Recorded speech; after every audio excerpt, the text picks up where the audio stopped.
Hello, and welcome to Castle of Horror, the show dedicated to horror movies and awesomeness. This week, we kick off a retrospective of films produced by the famed producer Val Lewton with the 1942 film from director Jaques Tourneur, Cat People. This is Castle of Horror, episode 346. Bear in mind, if you haven't seen today's movie, we're going to be talking about it from the perspective of horror fans who have seen it. So warning, spoilers ahead. From Denver, Colorado, I'm your host, Jason Henderson, publisher at Castlebridge Media. With me from Austin is Tony Savaggio, lead singer and bassist of the band Deserts of Mars and lead guitarist of the band Rise from Fire. Say hello, Tony. Howdy. Howdy.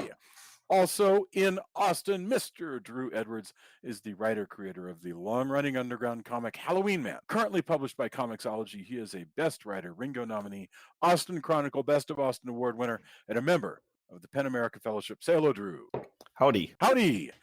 All right. And finally, also in Denver, color commentary from the one and only Julia Guzman of Guzman Immigration of Denver. Say hello. Hello. Hello. All right. Cat People. Cat People is a 1942 American horror film directed, and I know people might be thinking about the 1982 movie, but this is 40 years earlier than that. 1942 American horror film directed by Jaques Tourneur, produced for RKO by Val Lewton, and he is the producer that we're going to be spending some time going through his most notable works. This film tells the story of Irena Dubrovna, a newly married Serbian fashion illustrator obsessed with the idea that she is descended from an ancient tribe of cat people who metamorphose into panthers when aroused. So when her husband begins to show interest in one of his coworkers, Irena begins to stalk her. This is a film that I'm very much looking forward to discussing, and I don't think I've ever given it my full attention before now, and it deserved it much earlier. The film stars Simone as Irena, features Kent Smith and Tom Conway, who is the brother of George Sanders, and actually took George Sanders' role as the Falcon in the movie, same year that this film came out. And it's so funny watching him. I was like, that's George Sanders, but it's not. It's Tom Conway and Jane Randolph in supporting roles. So let's get our opening thoughts. Drew, Julia, Tony, and then I think I've just given you my opening thought. So Drew, take it away. First of all, it is wonderful to be back in the realm of classic horror. You know that I always love when we do these old school, vintage movies. This is just like a treat for me. I love this world of like people in hats and guys in trench coats, and everything's very stylish and atmospheric, and I like this time period a lot. So when you say vintage, you don't mean Crowhaven Farms vintage. You mean like No. way back to beautiful black and white 40s kind of vintage. This speaks to me a lot. I am a big fan of this movie, and yet I somehow had let a decade pass since the last time I watched it. I actually think the last time I watched it was when I still lived in Dallas, at the Lakewood Theater, which was a theater. Sadly, it's no longer there, but they did show classic movies often, a lot of times in a double feature, and they did this a double feature with The Wolfman, which is of course another movie I really like, and they both complement and contradict each other nicely for reasons I'm sure we will get into further when we're talking about the movie. But it was kind of cool that much time had passed, because I was able to watch it with fresh eyes. I think having had some more lived experience, there's a lot of stuff that still really strikes strong chords, and stuff that strikes even stronger chords with me. First of all, now that I'm somebody that's gone through a divorce with an unfaithful spouse, also like the way that we treat the mentally ill, and I think this movie really does play into some of my own fears about people in the realm of psychotherapy or psychiatry. And I think a lot of fears of people in my position, that you might have a sinister therapist somewhat. And even just the ambiguity and the style and the reasons that they had to make those choices in this movie have made it age really well. I just think it's it's beautiful. It's got a strong film noir vibe to it, and Yeah. it's just creepy and effective. And the pool. I hope we really get into the scene in the swimming pool, because I still think that is a very tense, Mhm. creepy scene. And I don't know. There's so much. This is going to be a fun discussion. There's so much that's good about this movie. Wonderful. Thank you. Julia, I don't know, is this your first time coming to Cat People? Yes, it is, in fact. Yeah, it's beautiful looking. I mean, I love all the shadows. I love, I love how it looks. The clothing, the sets, everything. It's done super cheaply and beautifully. I think the fact that they don't show the conversion effect from woman to cat is actually better than Mhm. any kind of hokey effect might have been. I'm with Drew, and I want to add a few categories as far as things that are kind of that it makes you think about.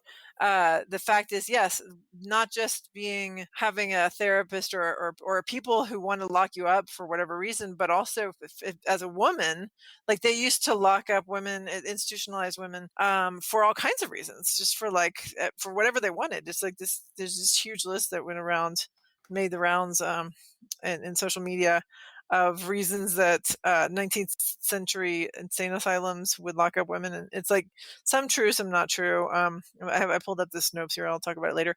But anyway, that kind of thing. And then there's also a healthy dose of xenophobia, of this whole idea of like, oh, well, she's from another country, so she Mhm. can't really be trusted, and she's weird, and she's a cat. So there's like all kinds of themes going on in this film that I found really interesting. Of course, the only black person is a servant, but that's the way it was in those movies and back then. And yeah, I think there's a lot of interesting themes to talk about. Wonderful. Thank you, and you gave us a lot to come back to. Tony, what are your thoughts?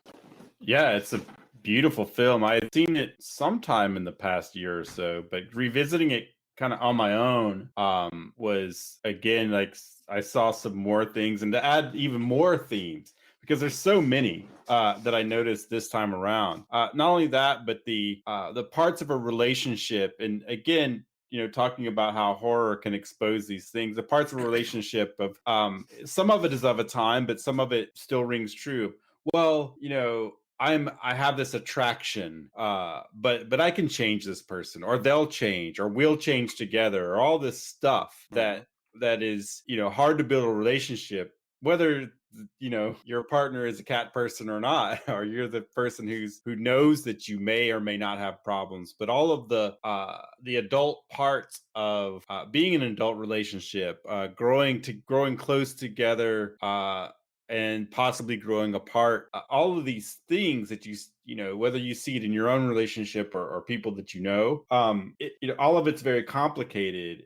And I think adding that supernatural element to that, so that you have a little bit of like, oh well, it's not just a relationship movie, but so much of that is also here. There's just so much to talk about, in addition to all the themes that were just mentioned by Drew and Julia.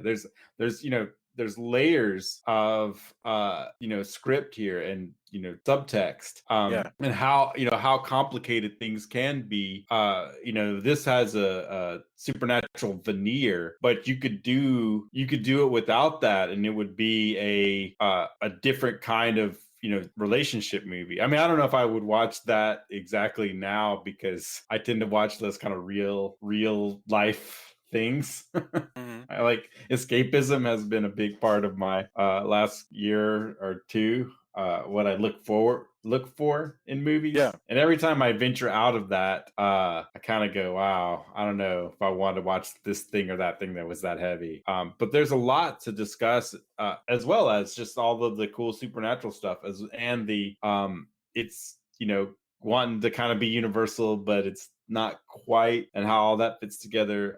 Yeah, there's it's a bombshell of a movie to discuss, and to even scratch the surface on what's there and how you can take it is really fascinating. Uh, let's start with well, one place I want to start just is in the themes, like how different this is from other horror films in a sense, and what I'm thinking of here is I do want to get to comparing it to like Wolfman, which came out a year before. But what I was thinking about was how interestingly dark the attitude of the film itself is, because Mhm. the film sets up. Let's talk about the relationship between Kent Smith, who plays the husband, he plays Oliver, Oliver Reed, he's called, and Irena, who's played by Simone Simon. What's interesting to me is that in other movies, you would have a guy who falls in love with, say, a woman who has some major problem, and she's going to say, "You cannot love me because I have this problem, this darkness," and he'll be like, "No, the power of love will help us overcome it." But this movie says, no, this American is so naive that he thinks that the power of love is going to overcome stuff, but soon enough he's going to realize, I was wrong, the power of love is not going to overcome stuff, I'm done messing with you. And I should just be with the person that I know that that I've is been with easier to around. Yeah. deal Yeah. with.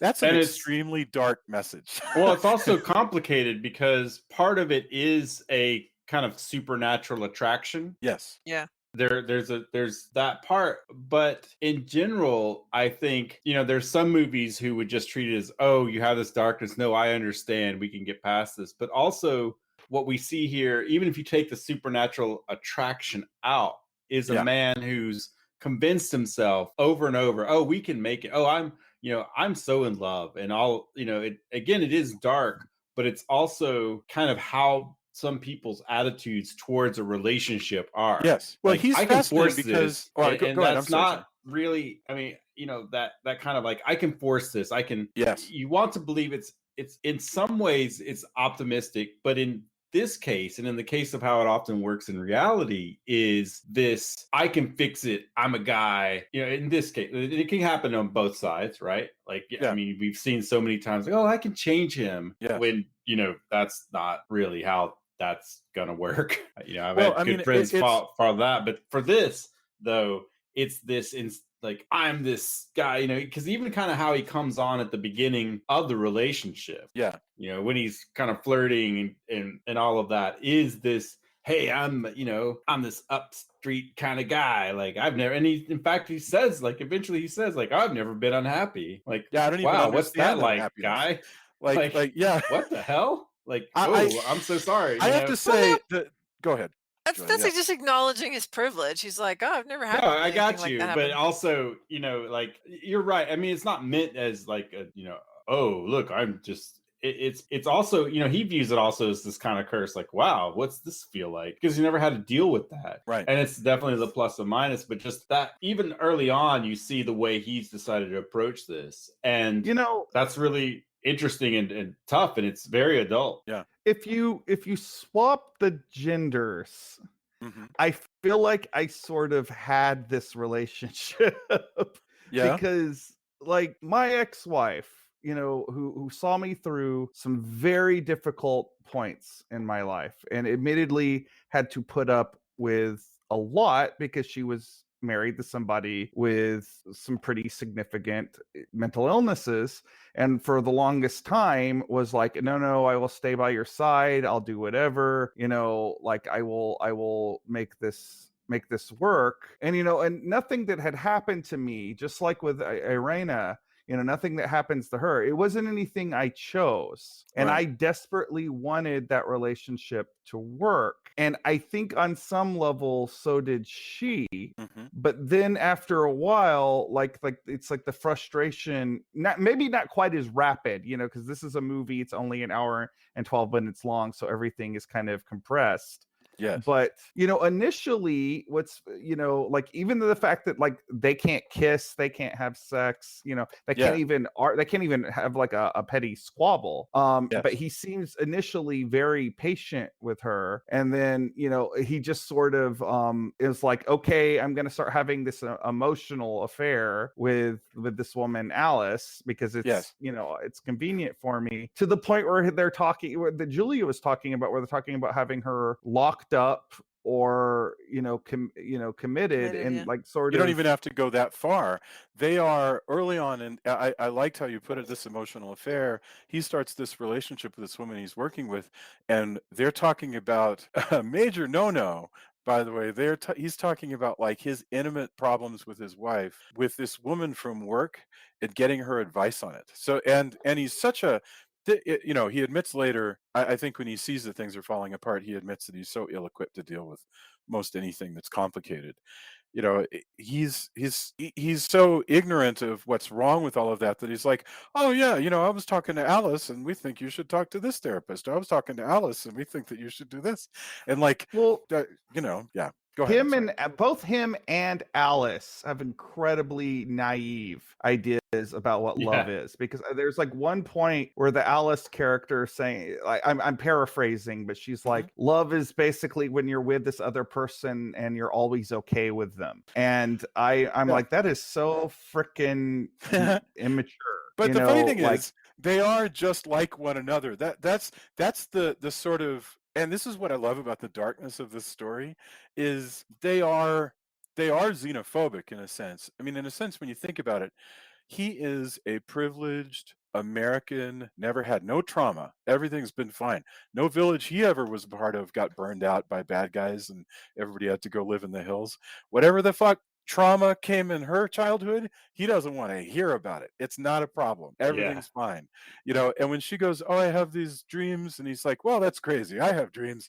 Well, up until that point, I mean, I'm totally with you. And that's why it's both kind of a time, but it's also why relationships, especially like this, can be hard, because she gives him all the warning signs that this is gonna, this relationship, she says, hey, we need to take it slow. I don't know if I can, deal with this. Like, she gives him everything. And like, hey, here's this other traumatic stuff that's happened where I lived. And his Mr. Fix-It privileged white guy, like, hero trauma kind doesn't of mean nothing. aspect just like, goes, that's crazy. Like, I mean, but there's crazy stuff and all over the world. This is why I think it's also this is why I think a lot of this feels relatable to me, like because he kind of belittles her for stuff that she believes that feels like they're, we can get into the ambiguities around the supernatural stuff in this movie, but it doesn't spoil the fact that like she believes that she's cursed. She believes these things to be true, and he kind of belittles her about it. When something feels like it's really happening to you, it's just as terrifying as something that it effectively might as well be really happening. And I definitely, like, that part of this, I definitely had felt like that in my previous marriage. Like, that stuff, whether it was good intentioned or not, it was frustrating. And I'm coming at this as a man. The stuff that Julia was saying earlier about like the sort of gender politics of it are certainly very true. Well, what's striking to me is this thing about trauma, that his attitude about trauma is that there is nothing that you can't how to win friends and influence people your way out of, as far as trauma. Well, and again, that's super white guy privileged thing to think, because he probably can. Like, he probably for the most part has the money and the influence and the charm and the relationships to be able to get kind of figure his way out of almost anything. But she, being an immigrant female with issues, in this case she's a werecat, but she could just be, like you say, have mental illness or have some physical illness or whatever. She doesn't have that ability to. When this woman says, I cannot kiss you, I cannot be touched, I cannot be aroused, or I'll become a monster, I'm a bad person, don't touch me, that is trauma of a very recognizable kind. Exactly. She doesn't have to be supernatural for us to recognize that. And he probably has no business marrying this person, honestly, because he's just not, he should have listened to her from the beginning. And to his credit, he does not rape her, which is good. Yeah, that's true. He said. try, but it's also, and I think a lot of people who have empathy and want to help, I know I've fallen into this. He does fall into the not listening so much as wanting to fix everything, right? Yeah. Oh, I know somebody like that. It's an easy trap. I mean, it's an easy thing to to do. And I'm more successful at not doing that sometimes than others, but a lot of my job is a lot of times is fixing things, right? Like, here's a process that's broken, here's a thing, like, how do I in band, I'm the leader. I have to, okay, well, how are we going to book this? How, what's going to happen here? How, all that stuff. But his every point in this is, well, with enough, with enough privilege or enough psychiatry or enough money or enough togetherness, we can just fix this. She's like, no, I deep inside, I feel like there are things that can't be fixed by any of that. But really though, can it be fixed? And it's, in some ways, it's not his fault, but it is like, if you don't learn from that, it is, the relationship is doomed because he won't listen. He won't. And why it's so easy, because he's had this work relationship, or maybe even outside work relationship, with kind of, they're each other's fallback, right? Yeah. So when things don't go well, at first she's even like, oh, well, I guess he's getting married. I didn't see that coming, but I'm happy because we're friends, with quotes. Yes. And then once things go awry, she kind of goes, well, I wasn't so comfortable with you being married. We're both each other's fallback / comfort person. Why don't we do this? And even when he tries to resist that, it's still so easy. Like, that's the thing. Although relationships aren't easy, so eventually it may not be easy. But in this idealized, it's not the hard version of this relationship, he looks at it and goes, wow, it could be so much easier. My life could be so much easier. What was that true? And I think that is a very typical, for all of us, there we often have the choice, not all of us, but many of us have the choice between a relationship that will be exciting and unpredictable, and a relationship that will be reliable and like comfortable. And if you want both in one relationship, good luck. Like, it's not gonna line up when you want it to, because if you're wanting things to be predictable right now because you need some stability, but exciting next month, that's just not always going to be the way. So that's what leads to a lot of unhappiness in relationships, is that you're always wanting that other thing or some other thing than what you have, instead of being like, well, this is good. This is a good thing that I have, if it's like falls into one of those categories. So I think, feel like, yeah. Sorry, Julia. No, I was just saying, I think he's like kind of dealing with that with these two relationships, where he's like, oh, this chick is, exotic and exciting because she's different, but now I kind of want, my best friend or whatever. Right. Well, also, he can have sex with Alice. Right. Yeah. Alice is just a regular engineer that he works with, that they speak the same. To me, the most chilling, and not in a horror movie sense, and we should get to some of the chilling scenes, but one of the most chilling scenes here is when Alice and Kent Smith go to a boat exhibit, because they're both naval engineers, and they work on boats all the time. They talk boats. It's like people, Tony, when we'd go to lunch with people from the games industry, and they just talk games, they live games. So these guys are going to a boat show, of classic boats, and they bring Irena, and it is the first time that Irena is uncool. She has nothing to contribute. She's bored by it all, and they go, you can wait for us downstairs. We'll just make our way through the exhibit, see you. So, and that is like, mwah, that is such a perfect scene of like discomfort. So condescending. And up to that point, they've actually gone out of their way to make Alice as sympathetic as they can under the circumstances. Like, they've made the affair feel very chaste. Yes. And I think that was deliberate. I'm sure it was deliberate. I don't even think it. I'm sure it was deliberate, because otherwise, once Irena starts terrorizing Alice, you just wouldn't have any sympathy for her. And it's really good character work in this movie, because like, you do understand where everybody's coming from, and like, nobody really feels like, there's some regrettable choices made, but nobody really feels bad. Like, there's not really bad guys and good guys in this movie. It's just like kind of people making choices, and it's a very morally ambiguous world that this is. Yeah, well, the psychiatrist maybe a little bit. The psychiatrist is more a bad so than guy. others. The psychiatrist is a bad guy, and I want to get into that when Let's- when That's let's what makes get to the swimming pool first because it happens right after the museum. So that Yeah. scene bugs me a little because I think it could have been so much better because she decides she's going to go for a swim and Alice then does. Alice does. Alice decides she's going to go for a swim in this pool, which is inside, which is kind of cool. But then she starts to get freaked out by sounds. So she runs to jump into the pool, swim into the deep end, and now looks around scared and dog paddles for like 10 minutes. And that bothered me a lot because I was like, she should have been already just gone swimming, already been in the pool when she started seeing the freaky things, because it makes no sense that she would flee the freaky sounds and shadows to the deep end of the pool.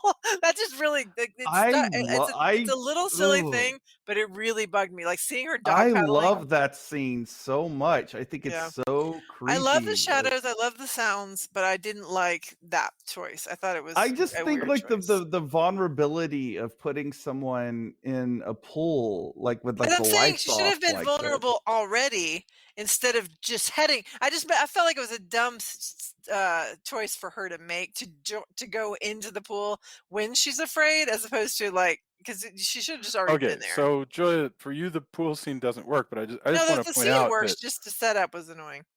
okay. I just and you're not wrong. You're totally entitled to the. But it's interesting. This is a scene that people have ripped off ever since. I mean, this is like one that's stuck with people. So But even people if are always already logically, swimming when that happens. Whenever like you'll see somebody Yeah, I swimming couldn't laps, say. and then suddenly something will happen. Yeah, but also, the it's interesting too because the build up for this, we've already had several scenes where we see it's not just, hey, I've decided to freak out Alice or possibly attack her. We've seen a lot of, like the convention, and then, hey, my husband's really frustrated with our relationship. He's going to go work, but oh no, he's not at work. He decided not to. Oh wait, is he really going into the arms of this woman, even though that's not really happening? But all Yeah. of those, again, this movie could be done, and we've seen movies that were similar without the supernatural parts, but Yeah. how it's treated, of how do people grow apart, how are people driven together through friendships, relationships, etc., and what are the deciding factors. We're all seeing this through the supernatural lens, which is a great way to do it. And it, in a lot of ways, it's a way more dramatic and adult movie than perhaps other monster movies. Yeah. Because a lot of the subtext and just straight text in a lot of cases comes forward a lot more in this film. That's got to be because of the maturity of Lewton and Tourneur, who want to do this, probably to the great annoyance of the studio, who was like, make a movie called Cat People and do Right. whatever. And what they come back with is a dark meditation on marriage and trauma. with some panthers. Yeah, I think Right, the with most some panthers. horror. Yeah, I think the most horror or horrific part of it is actually the therapist hypnotizing her and then hitting on her, and you're like, oh, Oh that yeah, is that's gross. wrong. No, that dude is a scuzzball. Did you like, know he was a scuzzball from the beginning, or does he? Well, I mean, I've seen this before, so yes, but like I couldn't tell you what I thought when I first saw it because I was 12. But like I just saw it for the first time, and I felt like he was probably okay at first, and then after he hypnotizes her and then hits on her, I was like, oh, that's terrifying. So because it's the fact that he seems trustworthy at first, he seems yeah. He also carries a sword cane though, and that's usually not a good sign. But also, Yeah. in a different movie, the fact, I mean, there could have also this done a slightly differently. This could have also fit into kind of our gaslight area, where no one wants to find out, like, hey, that psychiatrist you've been seeing, my work friend, who's really good friends, she suggested him because she knows all about us. Like, Right, and then they're in they're another like having movie a that would meal lead with him. different ways, you know. And Exactly. Well, yeah, and then when they're having a meal with him and talking about whether they should institutionalize or not, Well, and oh he sure, Oh my literally God. the fact says that he literally says the term as a psychologist this, but as your friend this other thing, and I'm like, no, that should not be. yeah, First of all, you guys yeah. shouldn't be talking about her, well, the, and second, that should not be entering this whole conversation.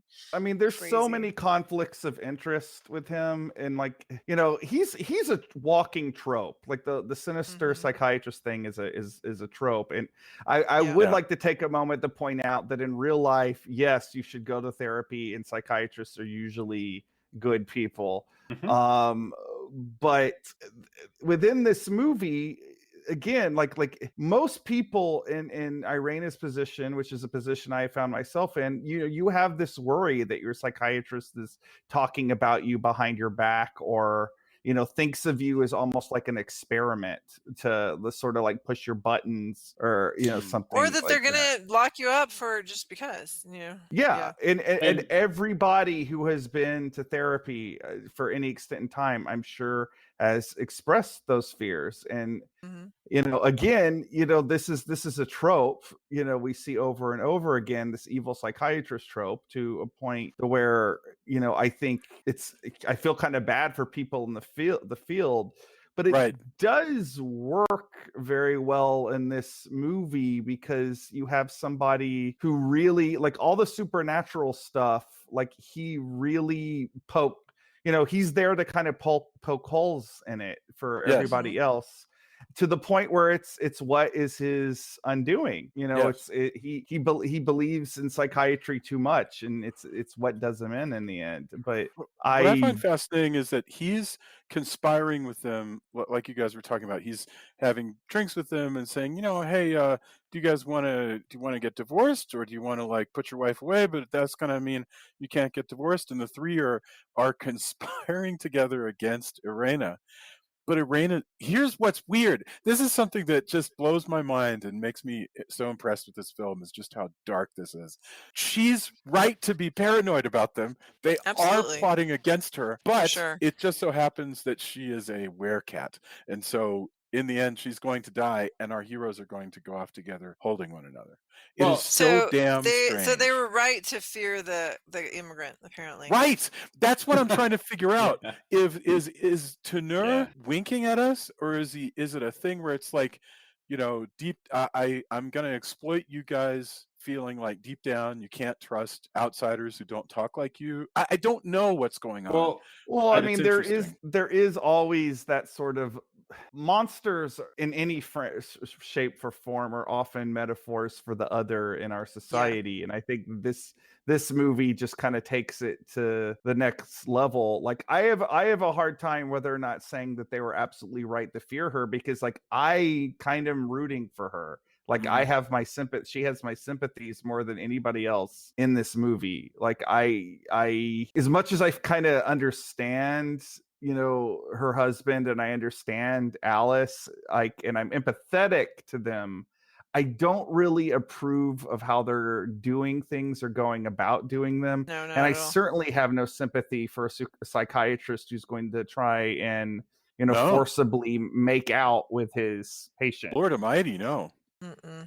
Well, and I'm really glad, because like I said, that I think I was the most creeped out by the whole hypnosis thing, because we don't see what happens during the hypnosis. We just know that she doesn't remember what happened. And of course, I know that in real life, you can't be hypnotized to do something you don't want to do. At least that's what they tell us.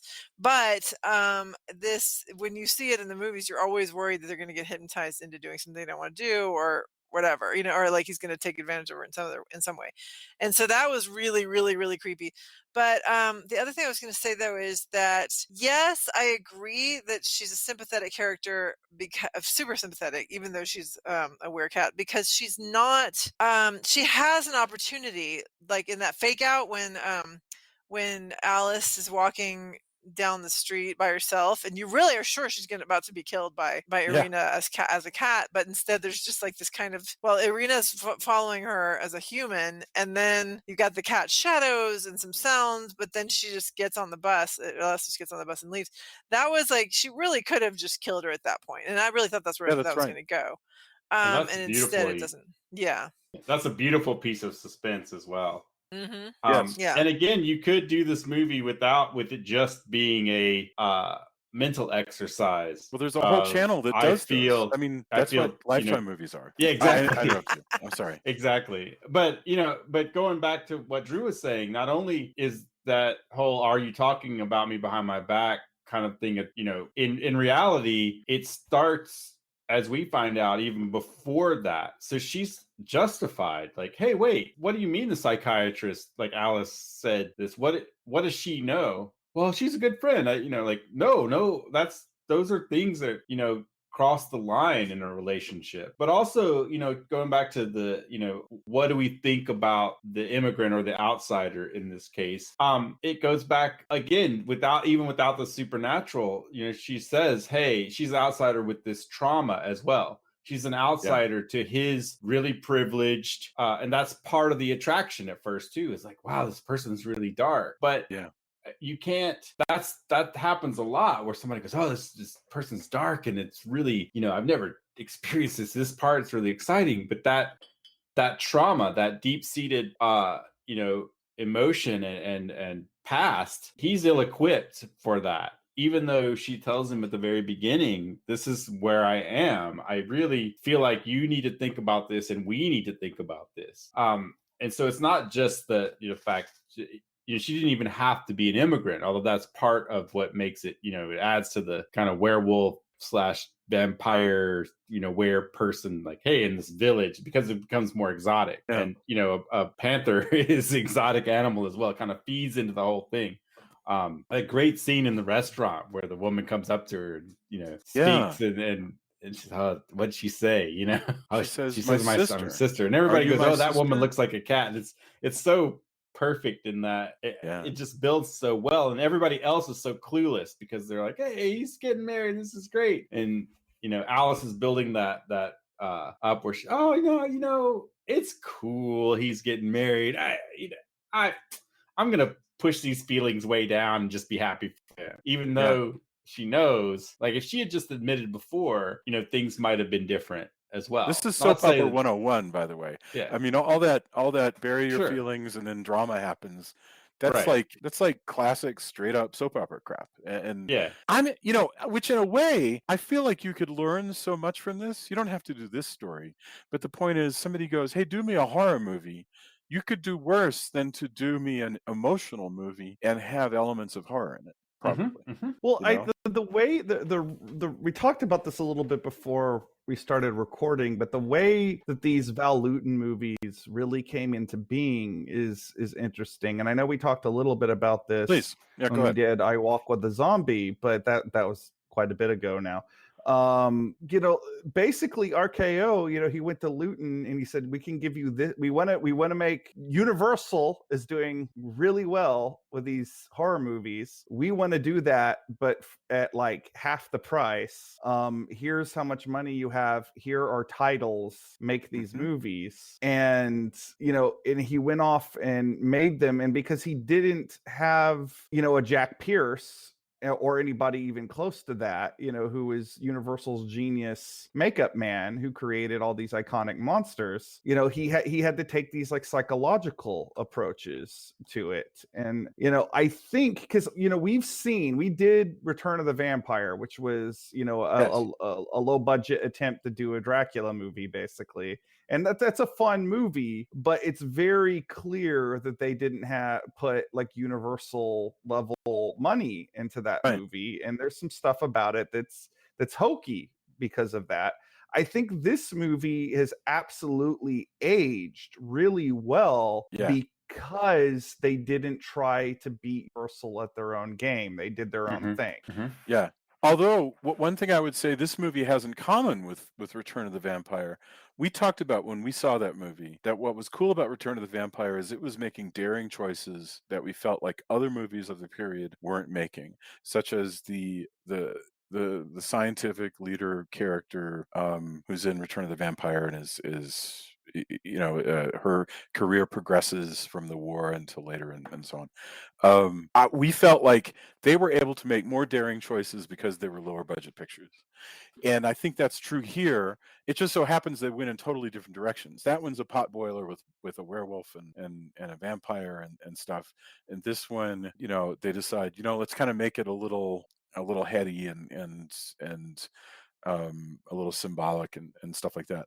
But Well, both of those, they even kind of gently rib Universal at one point, where the psychiatrist makes a crack about needing silver bullets, right? and he's like, Yeah. "Oh, but I don't need silver bullets. I have this sword in my cane. It'll do just fine." And it's so cool to think. By the way, that's Chekhov's sword cane, because you don't show something like that until it's going to wind up in somebody's back later. But Right. what it goes to show you, though, is like two different groups received this order. Hey, make a monster movie, but we don't have a lot of money for you. They came up with two totally different things. And by the way, we like both of those movies. It just so happens that they're very different from one another. This movie, Cat People, somehow it's so sophisticated it winds up like in all of these lists of greatest 20th century films. But you could do worse than to make either of those movies, really. Here's the thing, like me calling out Return of the Vampire because it wasn't able to match Jack Pierce's makeup effects, Right. is not me saying I dislike the whole movie. I certainly enjoy that movie. No, but it's a popular. You can listen to our episode on it. Yes. I'm not saying that at all. What I mean is, even the Wolfman, by the way, if you think of the Wolfman has symbolism. Wolfman has excellent performances. I think Lon Chaney Jr., way better performer than Kent Smith. But this is Cat People, much deeper movie. I mean, much more challenging, much more adult. It's also like different goals, because I think that Universal was doing spectacle. Yes. It's kind of like God, what is that company that does all the like cerebral horror films? Now, like they did like Midsummer and Hereditary and A24? Is it A24? Yeah, I think that might be more comparable to what we're talking about. It's like, what are your goals are like, and this is, neither one is wrong. Like I wouldn't change anything about the Wolfman, just like how I wouldn't change anything about this. Right. They're both very good at what they're trying to be. The Wolfman is definitely more spectacle than this. Right. It's got an iconic central monster that you can still find on t-shirts and lunchboxes and action figures and model kits and all sorts of things. Even though that movie is very, very old at this point, so like it's impressive that the legacy is there, but this is a very like cerebral, as you said it, and probably deeper movie. And again, they're both great for what they are. I could watch any of them at any time, and to me, one of the beautiful things about art is that you have so many different variations that are possible. Well, I think people often, as film fans, we often get into these, where we expect one thing or the other. We say like it has to be like, oh, I like this kind of thing, but and so therefore I don't like that, right? Yeah, and it's like I feel like if you limit your cinematic palette like that, you're going to be eating a lot of empty calories eventually.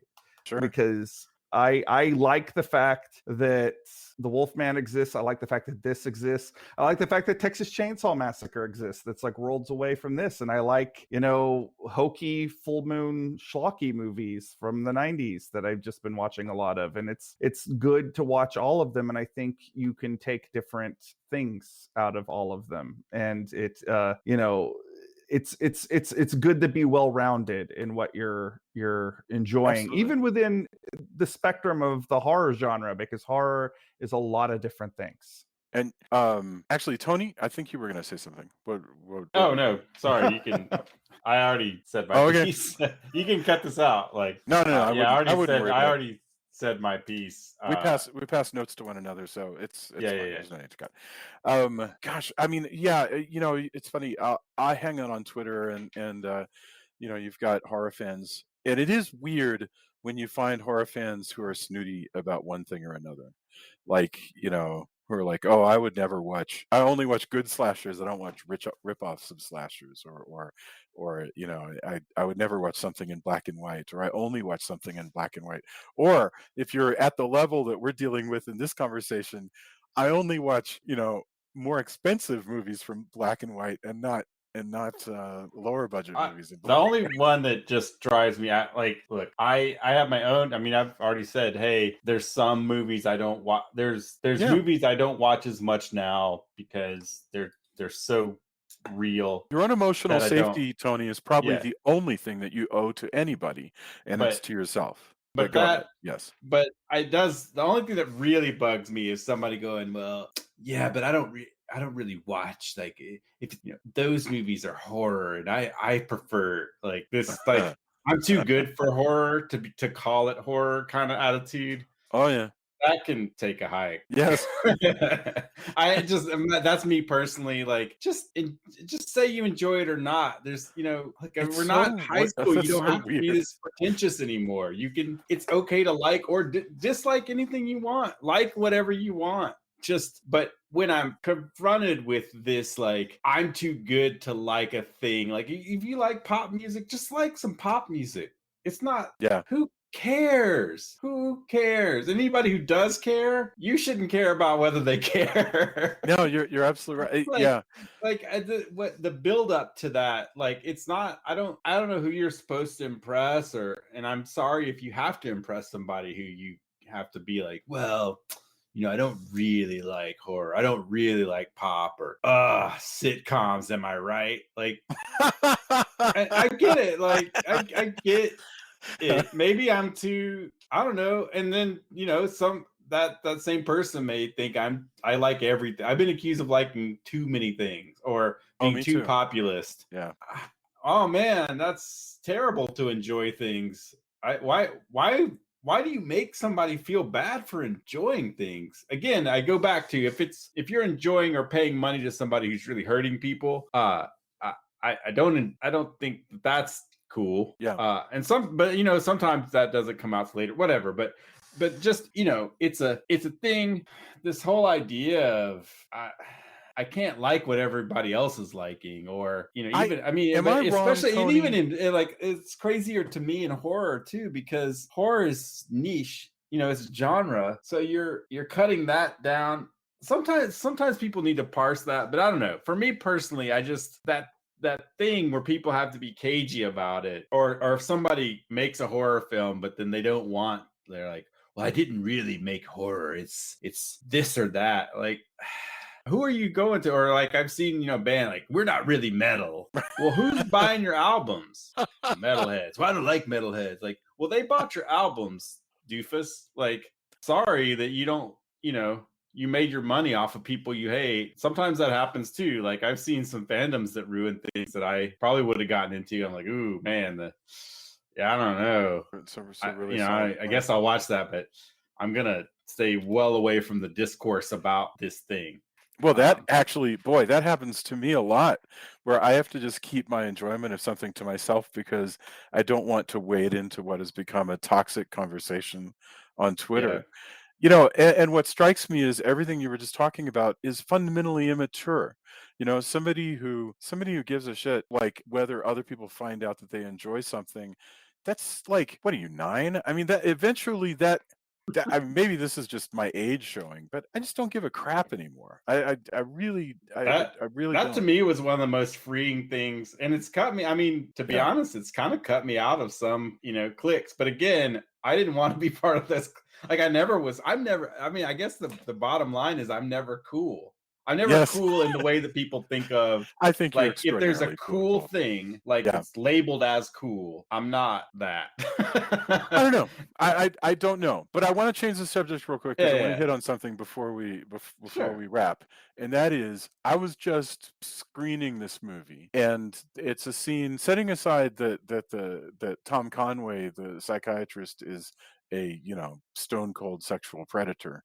His desk is this gorgeous Art Deco piece with these long carved sides and everything, and the walls are all Art Deco, and she's lit in such a way that all the little, her hair is done up in all these little bits. The hair catches glints of light, and there's a fuzziness to it that no matter how crisp this picture gets, there's a texture that is so very 40s. This movie is a feast visually, and it is gorgeous, and I mean more gorgeous than the Wolfman, more gorgeous than actually.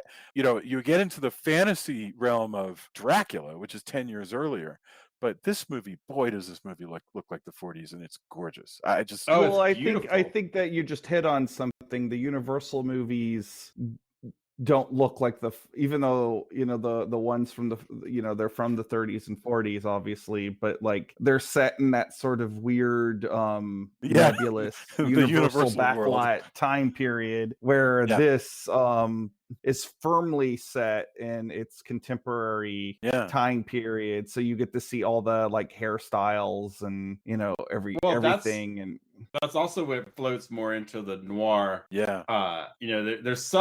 There's a section of noir that's really gritty. It deals with the kind of, hey, we're gonna cross the tracks and such, but there's also there's a lot where it's high society dames and this, like, everybody looks, all the guys are chiseled and wear hats and have very tailored suits, and all the women are have this high society, and the way the subsection of society that this takes place in. And also, it's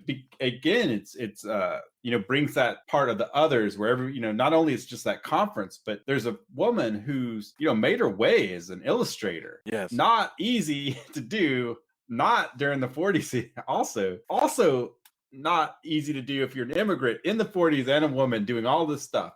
And so she has this elegance about her and this look, and she's pushed past, like, she came from a village somewhere where, there was, all the things you see about villages, if you learn from, say, again, a Universal Dracula, is everybody's kind of, most people are peasants, right? Right. This woman is definitely not that. She fits in with society, but she's still always slightly outside of that. But it's, the clothing, everything, and we see it, even she's kind of making her way again, or we see with the woman in the restaurant who everybody says, oh, she looks like a cat, but she is to the nines, right? Yes. In 40s cat-like fashions.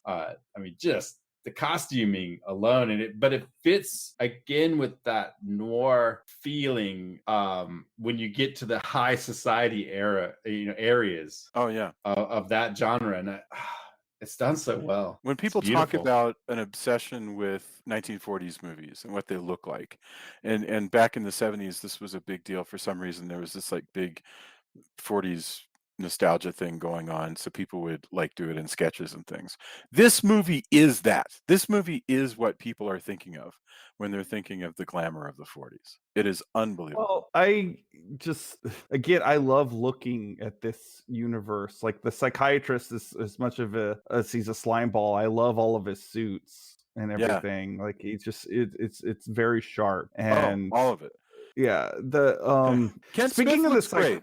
Kent Smith, Yeah. hey, listen, Kent Smith is nobody, like, I don't think anybody just lays around and dreams of Kent Smith. Who knows? I haven't actually polled anybody, but nevertheless, he is handsome and rugged and seems like an all-American football player who has now become an engineer, and his life is candy, and he's got swell suits and swell girls, and it's all just dandy, and he plays this part well. Anyway, go ahead. I wanted that. Speaking of the psychiatrist, before we're done, I talking about the movie, at least, I love the part after the psychiatrist has been dispatched by Irena. First of all, I love everything leading up to, like, when he kissed her and she's just so blank in that moment, like she just looks like kind of emotionless. And then I love even more, because this is kind of a doomed character, and I love a tragic character, is when she's on the stairs looking at her husband and Alice, and the people in there, and they're all rushing into the room where the psychiatrist is, his corpse is at this point, and she kind of holds up her hand like she wants to call out for him, Or and like then she's she saying does goodbye. it. I kind of saw that as a saying goodbye kind of thing. Like, I don't It's think I'll see her so again. sad. It's Yeah. so Well, good. especially when you find out that she has a sword through her. Yeah. The sword cane. Yeah.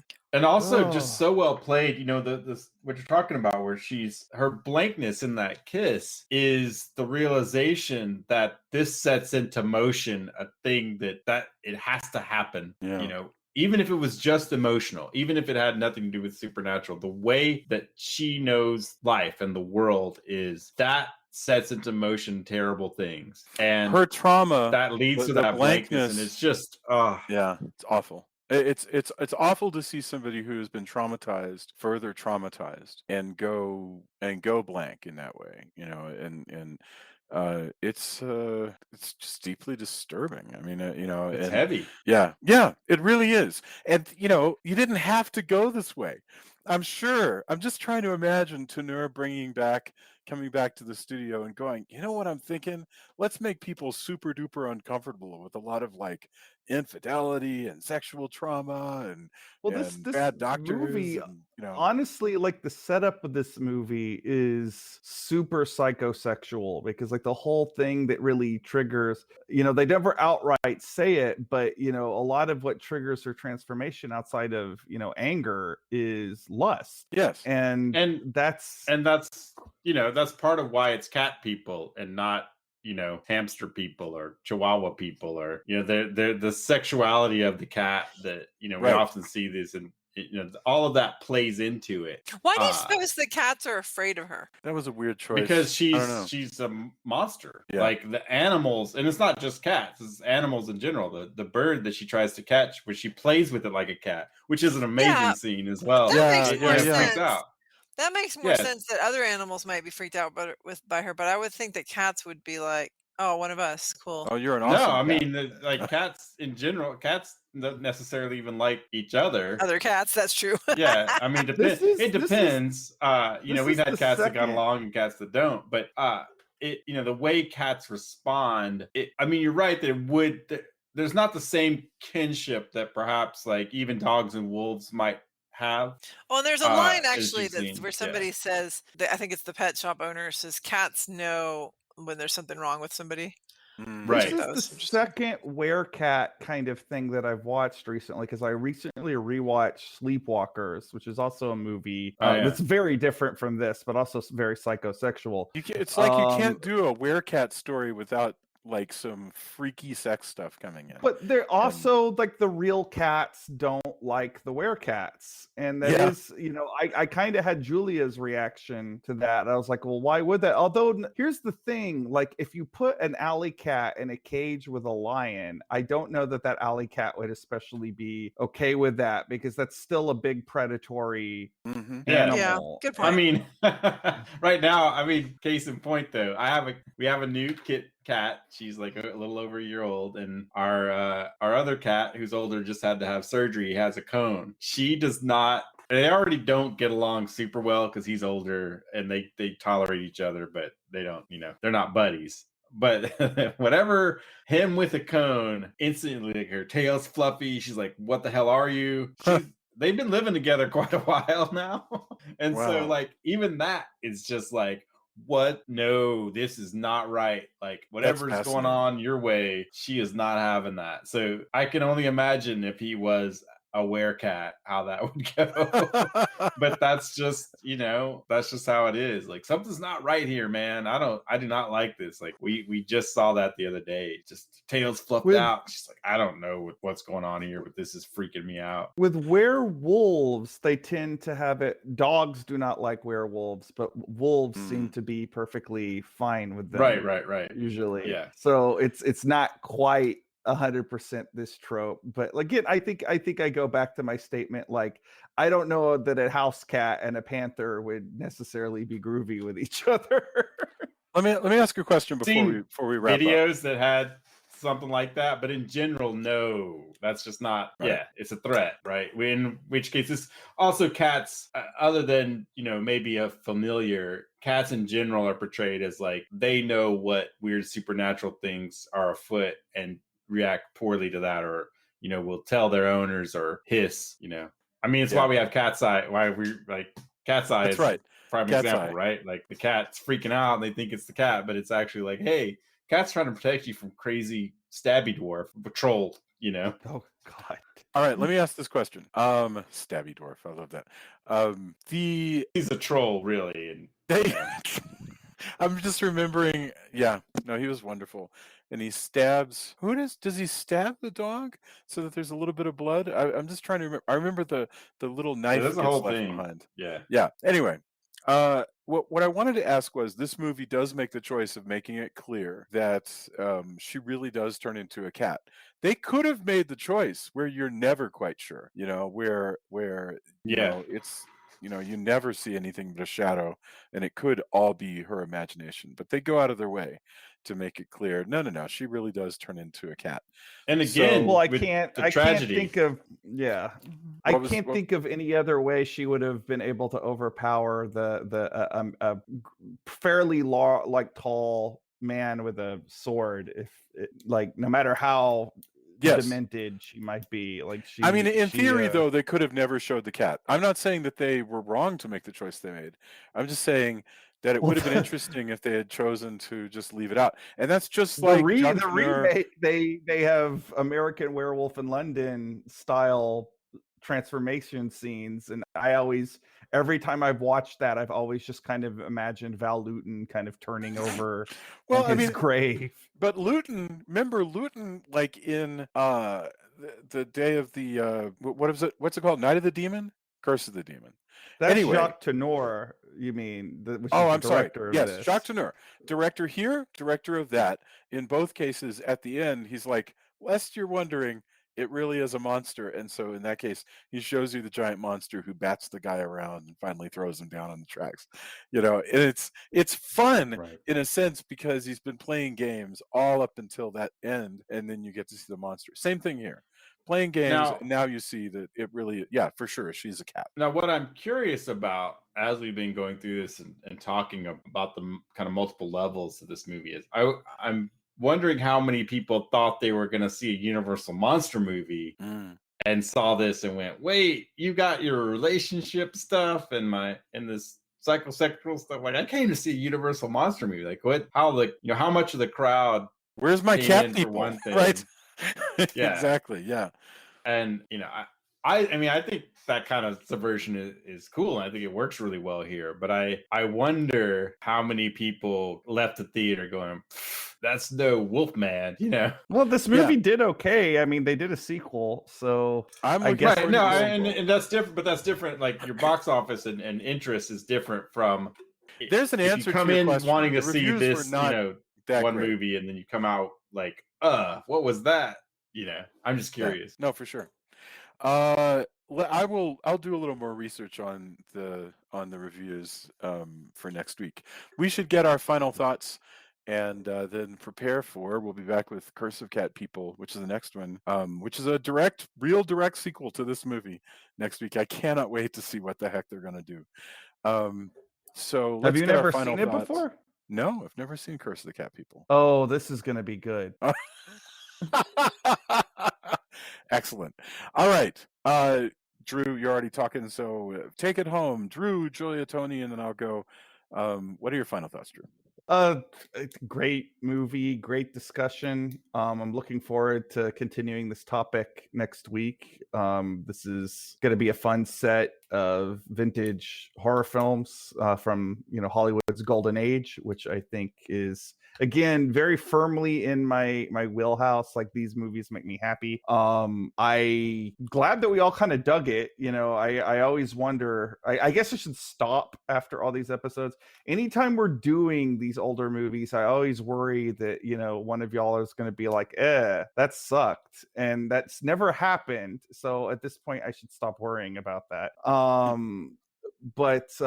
yeah, I love this movie, and I hope that this will encourage some of our listeners who have not checked it out before to maybe go check it out. But hopefully you will have seen it before you've listened to this podcast, because I think we have spoiled a lot of the stuff about it. But yeah, awesome flick. Hard to imagine somebody actually listening to all of this without watching the movie first, but who knows? Oh, I can totally imagine that. I often watch YouTube videos and listen to podcasts about things that I've never actually watched. I'm like, well, let's hear what this is about. See if I want to watch it. Some people do that to make a decision on whether or not they are going to watch something. So That's true. That's true. Yeah, you have to not mind being spoiled. I don't mind being spoiled for stuff, but Jason does, so that's the difference. He gets really annoyed because I'll be like, we start watching a show, and then I'll be like, I'm just reading to see how this is gonna end. He's like, why are you doing that? Yeah. Like, I don't know. I don't know if I want to watch it if it's gonna end badly. I have felt that way from time to time. I will want to know, if there's a kid, does the kid die? If there's a dog, does the dog die? It doesn't mean I'm not going to watch it, but I do want to know if the kid or the dog dies. It's just me. Like the one with Denzel, where he's gonna like find the people who kidnapped the kid. If I know that Denzel is never going to actually save the kid, I'm not going to bother watching the whole movie. So all right, Julia, I think you're next. In fact, what are your final thoughts? So yeah, I think trying to think if there's anything that we didn't talk about that I want to make sure to cover. Let's see. It opens with the poem with a quote, and ends also with a quote attributed to the doctor. The doctor in the movie. But do you remember anything about the quote? I don't remember. It was something, I don't know. But I'm just trying to think if there's anything. I should have, but no. I don't know. I'll see if I can find it in a second. But I'm just kind of reviewing here. Let's see. I think, I think we covered the main themes. I definitely felt badly for just about everybody. I actually don't feel bad for Alice, because even at the beginning, because I feel like Alice should have made her move before this guy got married. Like, I kind of feel like she waited till he got married to make her move. So I wasn't really, I didn't so much empathize with her, but well, Alice, everything works out pretty well for Alice, doesn't it? No, but I mean, like I didn't really, at the beginning, I wasn't feeling like, oh, poor thing, she's in love with this guy and he's married somebody else. No, she could have actually said all that before he got married instead of waiting until after he got married.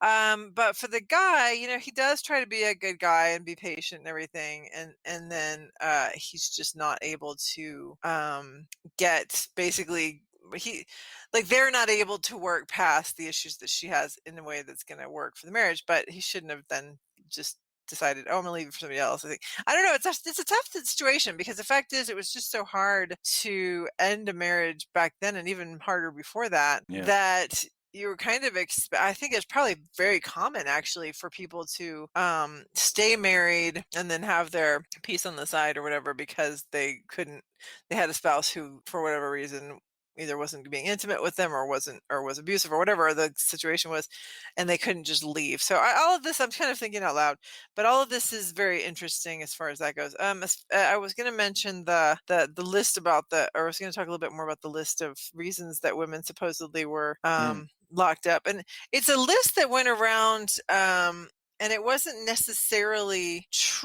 like, it wasn't exactly the list that goes around is reasons for admission to an insane asylum from 1864 to 1889, and they just list about a bunch of things. But really, what it is that these were the things that led to the reasons that people got locked up. But a lot of it has to do with women's, like with menstruation and women trouble, quote unquote, and of course anything like witchcrafty. There's a lot of masturbation related stuff, a lot of sexual stuff, and it's just, it seems like it was very easy to get committed. So I am glad that it doesn't end with her being locked up, because that's one of my triggers, because I'm claustrophobic. So the idea of being locked up is just really terrifying to me. But it was sad. So did we even talk about? Did I miss that we talked about her death, or did we talk about that? Well, she got stabbed with the sword. But did you talk about the fact that she's then found as a dead cat? I don't know. I might have missed that line. Yeah, dead by the. It's a good she's point. Killed by the panther. She's starts the Yeah. dive of the sword cane, but then she lets the panther out, which Yeah. And then he dies claws too. her. So yeah, the panther jumps on her. She dies, and then she reverts to her cat form. And then the panther gets hit by a car. So the two panthers are dead at the end, which is super sad ending. That is a really Yeah. sad ending. Really All tragic. of it's tragic. It's pretty bleak Yeah. Yeah. Yeah, overall. except for the happy couple that gets to be together, I guess. Right. Anyway, I'm sorry. So I'm just kind of blathering. But yes, it's a really interesting film and really good looking film. I highly recommend that people watch it. I don't love the title, but that's just, I think you're right that they just said make this movie called Cat People, because it's not about cat people. So my initial instinct whenever I hear that is to start singing "Cat People Got No Reason." But anyway, no, I just love think that. it's a silly title, but it's not. It's not a silly film. It's a really good film. Wonderful. Thank you. Tony, what about you? Yeah, I mean it's beautiful. It's even deeper than I remembered it being when I watched it this time, and kind of digging through those layers. And I, some of them may have been intentional, some of them may be a read, many years in the future, going, I wonder if this is where this was actually going, or are we just looking at this through the lens of where we're at right now? But either way, it makes for a really good discussion, and it's also the parts that are of a time and the parts that are timeless are interesting to also take apart. It's just beautiful. Again, beautiful black and white. They do a lot. You could go so many different ways with this film. It fits very much within kind of a film noir aesthetic. It could, without the supernatural, it could, you could take it into a realm of just being a drama about relationships, but it combines all of these things, I think, in the best way, and really makes for a great film if you haven't revisited it. I mean, by now we've we've probably spoiled things for you, but if you haven't, or even if you've seen it before, like, I had a lot different, I came away with a lot more on this viewing than I had before. So that was really great to kind of revisit that. And everybody's doing a great job. Beautiful to look at. And there's a lot to kind of mull over and think about, in addition to just some fantastic black and white eye candy, as far as, sets, lighting, costuming. It all works really well for me anyway. Wonderful. Thank you. I just, my final thought is that I was stunned watching this movie this time, just how intelligent and mature and challenging it was, and how many ways it defies expectations. So it was really, really good to see. I was very happy. All right, endorsements. One thing just popped into my mind right before we were recording, so we're in good shape as far as I'm concerned, because I often have trouble thinking of things. So okay, endorsements. Drew, what about you? What do you got to endorse for us? So, two Asian imports this week. The first one is a film called Howl from Beyond the Fog, which is that was on my list too. So it's pretty diggable. It's a Japanese short film. It's kind of a kaiju movie. All of the human characters are portrayed with puppets, and of course you have some old school, man in suit plus puppetry action for this giant plesiosaur style monster that's in the movie.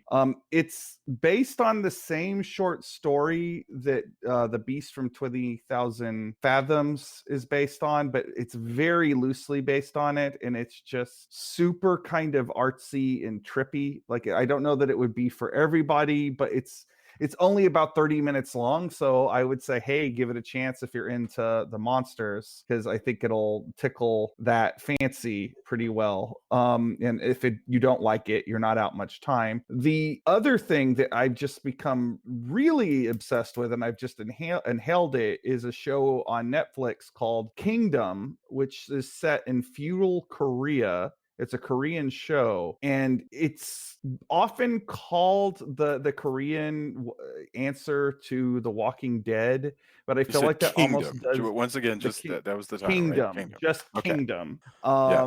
And it's I think comparing it to The Walking Dead is almost a disservice, even though I just did it on Facebook, because it's much more like the creatures in it. It's structured like a zombie story, certainly, and the creatures do have aspect of zombies, but they also are very much like sort of the folkloric version of vampires as well. So like they just call them monsters on the show, and I think that that's as good a name as any for them. But basically, you have guys on horseback with, you know, swords having to deal with this like outbreak of the undead. Plus there's all this like court intrigue too. So, you know, it might be of interest to some of the Game of Thrones fans out there as well, because like this sort of court intrigue out aspect is a big thing of it. The characters are so great that I would probably watch it even if there were no undead monsters in it at all, because I just think the characters are terrific and fascinating, and their motivations are all, you know, clear and understandable, and it's just like really top-notch character writing on this show, and like the pacing is also just so great. But if you haven't seen it, you know, it's on Netflix. There's 2 seasons and a movie on there. And if, you know, look, if you're like somebody like that's like, okay, I can't watch anything that's subtitled, Netflix even has a dubbed version, because I really recommend this. Like, even if you're like, Drew, I have zombie fatigue, I'm telling you, like, why, like get over that hurdle and watch this, because it's so damn good. Like, I'm sort of ashamed that I took so long to watch it, but I people kept comparing it to The Walking Dead, and I got kind of burnt out on The Walking Dead several years ago, and I was like, oh, I don't want to watch that. And finally I got her, I started watching it, and I was like, man, this show is amazing. You know, like I just immediately wanted more of it. So, you know, Kingdom is very highly recommended. So that's what I got into this week. That's fantastic. Julia, what have you been up to? What do you have to endorse for us? I don't think I really have anything new to endorse. I just want to kind of reiterate that What If is a really fun animated show. I've not been in watching animated programs for many years. Like, maybe I think I watched a few maybe a decade ago, but I haven't watched any recently. But this one's really great, and it's because I love the MCU, and most of the voice actors are the same actors who play the superheroes in the MCU movies. So, you know, and the ones who aren't are doing great, like, are just actors who do really good impressions. Like, I can't remember who's doing the Iron Man, but he sounds just like Robert Downey Jr. And anyway, so, but they're really fun episodes, and they're actually going to somehow play into the MCU. Like, these, basically, we've introduced the multiverse into the MCU, and so into Marvel Cinematic Universe.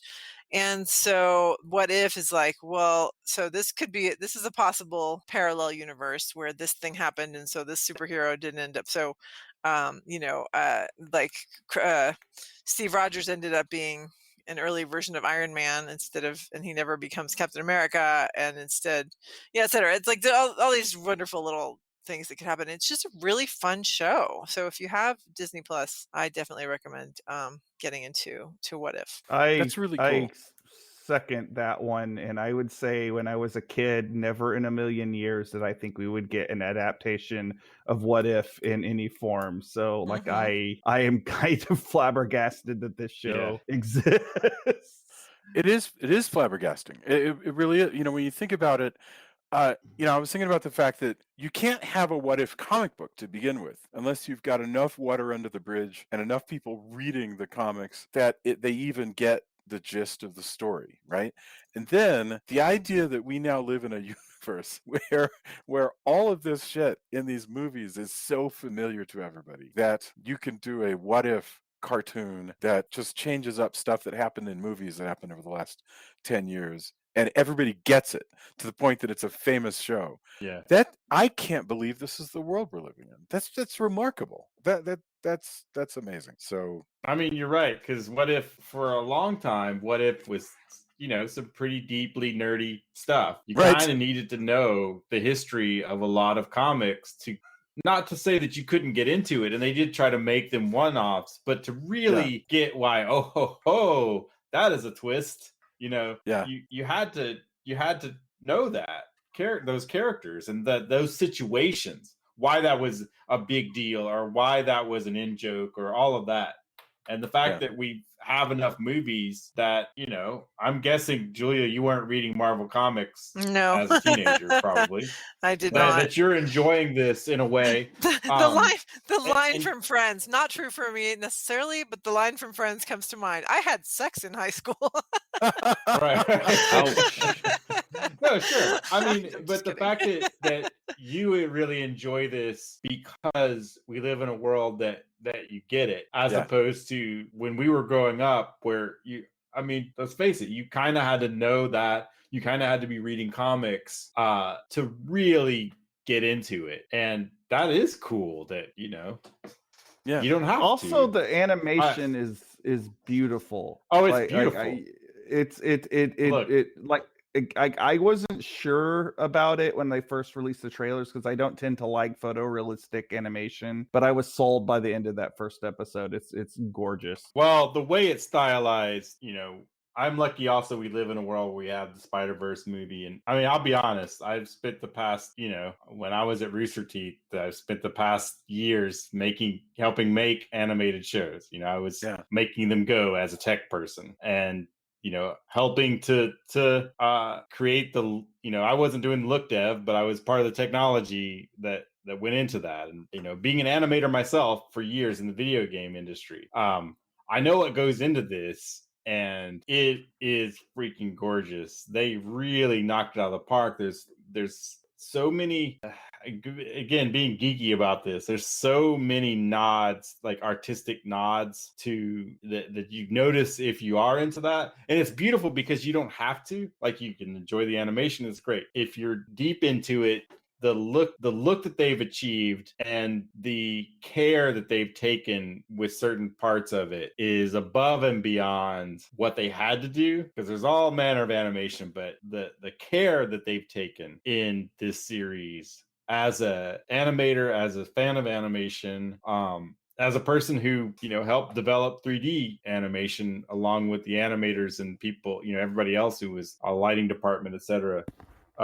As a person who's been in that as well, knowing what goes into it, it's masterful in so many ways that it didn't have to be good. It could have just been like, hey, that's cool. But they really, really did an excellent job in design, the way it's animated, everything about it. I'm super impressed. That's my, my animation nerdiness is definitely, it didn't have to be that good, but it is. So, but I guess moving on, since it's me, definitely Howl from Beyond the Fog. And if you end up liking that, there's Taiwanese puppet, like swordplay puppet shows you may like, because it felt kind of like that. One was started, and it's spelled Pili, but I don't want to butcher the actual pronunciation because, but it literally translates as Thunderbolt. And that was started in the 80s. And then there was a co-production with Japan called Thunderbolt Fantasy, which is cool. So if you like Howl from Beyond the Fog and you want kind of more cool puppet stuff, you can look up those. Thunderbolt Fantasy being the newer one. Oh man, I'm drawing a blank now. There was a really good one that would be also another one to check out, and it was at a film festival, and now I'm drawing a blank and I feel terrible. I'm gonna blame late night. I'm gonna find it. I'll post it if people are interested. So I'm seconding Drew, and also The Kingdom, because I'm also gonna pull the thing where I've been telling people, go watch Kingdom. I think I said it in our chat, like in our Facebook chat, like, hey, you guys, you should really watch Kingdom. But I'm always more about like, oh, that's cool, you're checking it out, because it's beautifully shot too, and it works on a lot of different levels. It would be a great court, high court, feudal drama, but the fact it's got these supernatural creatures, and the way that all plays out is fantastic. So I agree with everybody. Also, I watched a movie, I think it's probably more Jason, possibly Drew, a movie called Monster from the Ocean Floor. Really? And it does suffer from the sadly super competent woman who is sometimes like, oh, women, they're hysterical sometimes, right? Kind of, Oh, I era just found this. Yeah, of things. 1954. Yes. Yeah, but it's a cool. I The Corman really movie. like. It was one of those Amazon's telling me I should watch this, monster movie. I'm so happy And you're telling of me to course, watch it's late this. at night. This is great. Yeah. No, but Monster from the Ocean Floor, it's pretty fun. They really want to show off this little submarine that somebody had, which I wonder if that was part of that what kicked it off. But it's a fun monster movie. It's got some interesting bits. It's definitely of a time. It's not super high budget, but I like the effects, and I like kind of there's bits in there that are really good. It would have made a good hangout episode, basically. So it's another one of my late night, this black and white monster movies, Monster from the Ocean Floor, let's do this. I have a lot of insomnia movies that are like that, where sure, let's do this thing. But it was really cool. But again, I also mirror everybody else's recommendations, because all of those things are pretty awesome. That's fantastic. Thank you very much. And I probably sometime this week while I'm working, I will play Monster from the Ocean Floor, because when you say it is a black and white 1954 monster movie produced by Roger Corman, there's nothing more you need to say. Yeah, That's man. sort of... This is another one where I was like, at least Jason, but probably Jason and Drew. Like, Yeah. I wish we were just hanging out watching this, because it hits all the bits that I think you'll do. Yeah, for sure. Speaking of black and white, my endorsement is a movie from 1961 that it never dawned on me until somebody else pointed it out this weekend, that Night Tide, which is another Roger Corman produced picture, directed by Curtis Harrington, starring Dennis Hopper. Night Tide is really a remake of Cat People. And in that case, Dennis Hopper is a sailor who's stationed near Santa Monica. He starts hanging out with this beautiful woman who is very mysterious and seems to believe that she might be a siren, who is, condemned to lure men to their deaths. It's not clear whether she is or isn't, and it's really good and it's beautiful. And it's funny to think 1961 is less than 20 years after this movie came out, but it is very much a Cat People sort of redux on at the Santa Monica Pier, with Dennis Hopper wandering around in a sailor suit. So I recommend Night Tide, and if you have Prime, it's free on Prime. So you got to check this movie out. It is since I saw it first a couple of years ago, it has become an obsession of mine. I love Night Tide so much, and it's one of my favorites. So Although, that's it. when you say like sailor suit, I'm also picturing like, wait, Dennis Hopper Sailor Moon? How's this? That's a weird choice. Not that That's kind a of weird sailor suit. cosplay. No, I know. I'm just Hopefully when he you would actually have said like a it. long pant version of that at the very least, but yes. Hey man, I'm not here to judge. The Dennis Hopper transformation sequence is unbelievable. Yes, I love that idea. exactly. Yes, I'm not a great man. I'm a small man. Anyway, everybody, thank you so much for listening to us discuss Cat People. Come to the Facebook page, argue with us, engage with us, celebrate films with us. We're so happy that you're there, and we're so happy to be turning towards the fall. Everyone, be excellent to one another. Those of you in Louisiana, stay safe, and we'll talk to you all soon. Bye, everybody. Night. Good night, everyone. Night.